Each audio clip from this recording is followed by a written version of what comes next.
What is up, Flick fans? Welcome back to my channel. Today we are talking A24's Men, Alex Garland, and that ending has me speechless. We're not going to talk about it in this video, but my goodness, let's get into this review. A young woman goes on a solo vacation to the English countryside following the death of her ex-husband, directed by Alex Garland. Let's start with the rating, and this is rated R for disturbing and violent content, graphic nudity, grisly images, what does that mean, and language. And I'll tell you this right now, if you plan on taking your kids, I don't want to tell you how to live your life, but don't.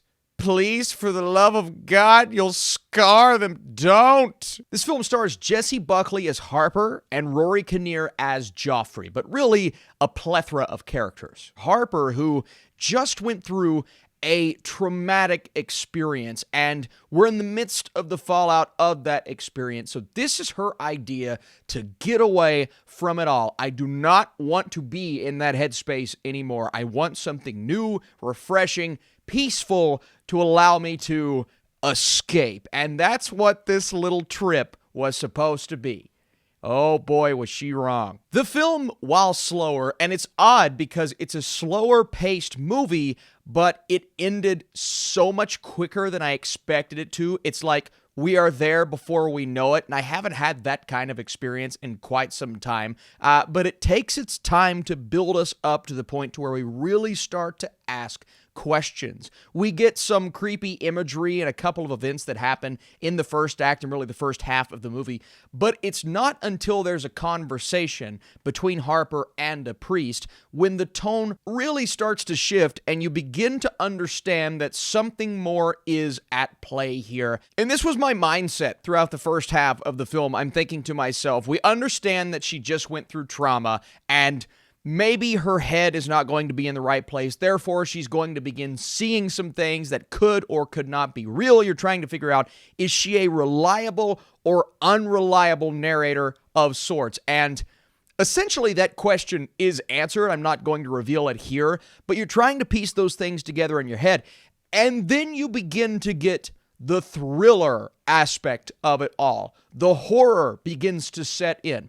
And throughout the second half of the movie is when everything begins to come at you at once. Some good, some strange, and some really uncomfortable. And I'm trying to go back to my headspace as this was progressing. It's like, I know this film is supposed to be some sort of metaphor, but where is it going? Where is this headed to make you feel some semblance of satisfaction by the time it gets to the end, to where you understand that either this is how she's dealing with the trauma or this is what's actually happening to her?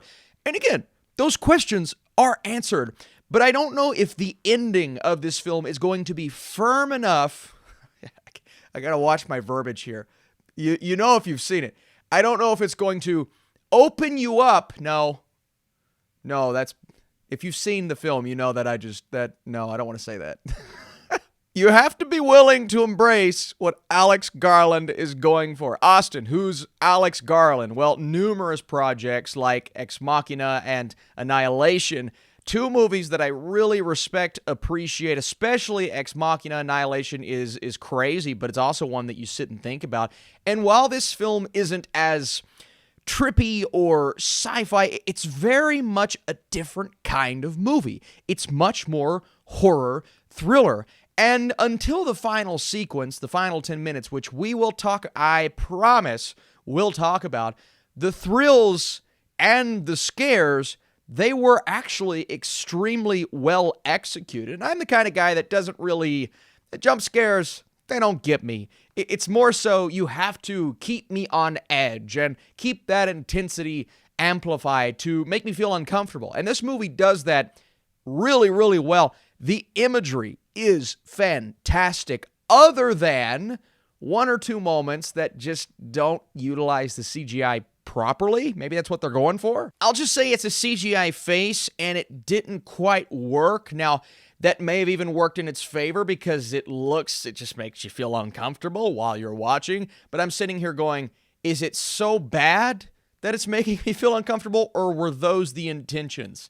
I don't know. But then looking at the broad imagery, the cinematography is phenomenal. The scene that you see in the trailer where she's yelling through the tunnel much longer than I expected it to be, that's the kind of building that tension that you love to see. And those moments are all throughout the first 2/3 of this movie, and I love those moments. Again, not everyone's going to be on board, but I found the beginning and the build-up and seeing her really try to rationalize what's happening in her head worked well for me. Now, not everyone's going to love the whole one big metaphor thing, and I understand why, but up until a point, I was on board with what they were trying to do.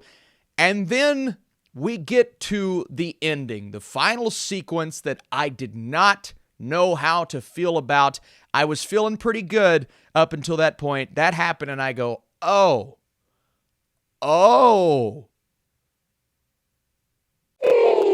Look, I really appreciate Garland's work, and I understand that's supposed to be a visual representation for insert spoiler here. Like, I get it, especially since I've slept on it and had time to process it. I'm like, I know what he was trying to do.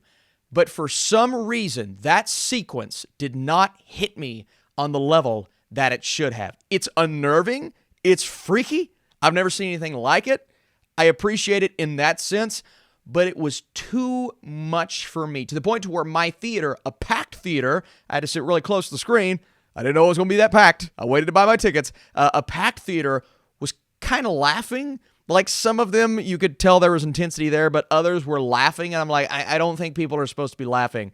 Maybe you're laughing because you feel uncomfortable, and that's how some people process that, but I'm just not sure the execution worked all that well for me. And I think the most common criticism you're going to see is pretentious. The movie's really pretentious. I saw someone on Twitter say Alex Garland is full of himself, and just looking at that final 10 minutes, I'm like, I understand why you say that, but the rest of the movie, the build-up and trying to piece together all of these crazy things, that worked for me. So while it's not a finale that completely took my enjoyment down, it is one that kind of dampened my hype level as it was over. But it's one to be interpreted differently, and some people may absolutely love it. I get it. I will say, though, I can't wait for the cinema score to come out, because it's going to be low. It's going to be like an F, which tells me it's an A24 movie.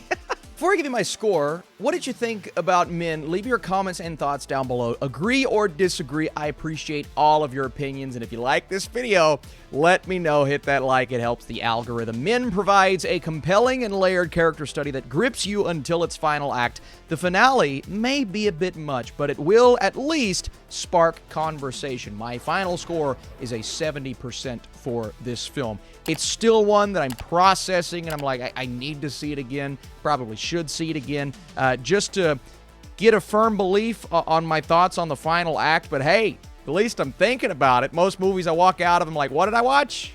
All right, guys, you're the best. See you soon.